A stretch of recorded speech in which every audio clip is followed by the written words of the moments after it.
భారత్ పాక్ మధ్య ఉన్న సింధు నదీ జలాల ఒప్పందాన్ని రద్దు చేస్తూ కేంద్రం సంచలన నిర్ణయం తీసుకుంది. ఈ నిర్ణయంతో పాకిస్తాన్ ఎడారిలా మారనుంది. వ్యవసాయంతో పాటు గృహ అవసరాలకు నీటిని వినియోగించుకునేందుకు పాక్ ఈ సింధు నదిపైనే ఆధారపడి ఉంది. తాజాగా పాక్ కు నీళ్లివ్వటం ఆపేస్తే ఆ దేశం ఎడారిలా మారనుంది. దేశ విభజన తర్వాత భారత్ పాకిస్తాన్ మధ్య 1960లో సింధు నదీ జలాల ఒప్పందం జరిగింది. అయితే ఈ ఒప్పందాన్ని ఉల్లంఘించాయని ఇరు దేశాలు పరస్పరం ఆరోపణలు గుప్పించుకుంటున్నాయి. తాజాగా పహల్గాం ఉగ్ర దాడి తర్వాత పాకిస్తాన్ పై భారత్ కన్నెర్ర చేసింది. ఈ సింధు నది జలాల ఒప్పందాన్ని రద్దు చేయటమే కాకుండా మరో 4 కీలక నిర్ణయాలు తీసుకుంది. అయితే సింధు నది జలాల ఒప్పందం తక్షణమే రద్దు కావడంతో పాక్కు నీటిని విడుదల చేయటం ఆగిపోనుంది.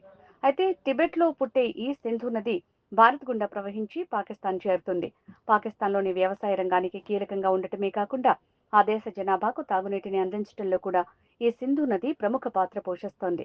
ఇప్పుడు ఈ ఒప్పందం రద్దుతో భారత్ నుంచి పాక్కు నీటి ప్రవాహం ఆగిపోనుంది. ఫలితంగా అక్కడి ప్రజలు నీరు లేక అల్లాడిపోవటమే కాకుండా పంటలకు నీరందక వ్యవసాయం నిలిచిపోయి పాకిస్తాన్ ఎడారి ప్రాంతంగా మారనుంది. భారత్ పాకిస్తాన్ మధ్య నదీ జలాల పంపిణీకి సంబంధించి ఈ సింధు నదీ జలాల ఒప్పందాన్ని కుదిర్చారు.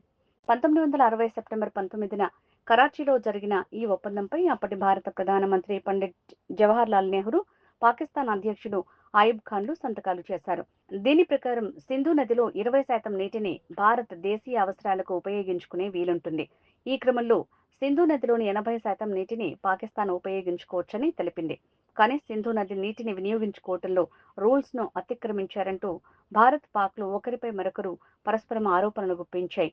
ఈ క్రమంలోనే 2020లో సింధు జలాల ఒప్పందం జరిగి 60 ఏళ్లు పూర్తి కాగా రెండు దేశాల మధ్య భేటీ జరగాల్సి ఉంది. అయితే అప్పుడు కరోనా మహమ్మారి కారణంగా 2020 మార్చిలో వర్చువల్ సమావేశం నిర్వహించాలని భారత్ తెలిపింది. అయితే రౌండ్ టేబుల్ సమావేశం నిర్వహించాలని పాకిస్తాన్ కోరడంతో అసలు సమావేశమే జరగలేదు.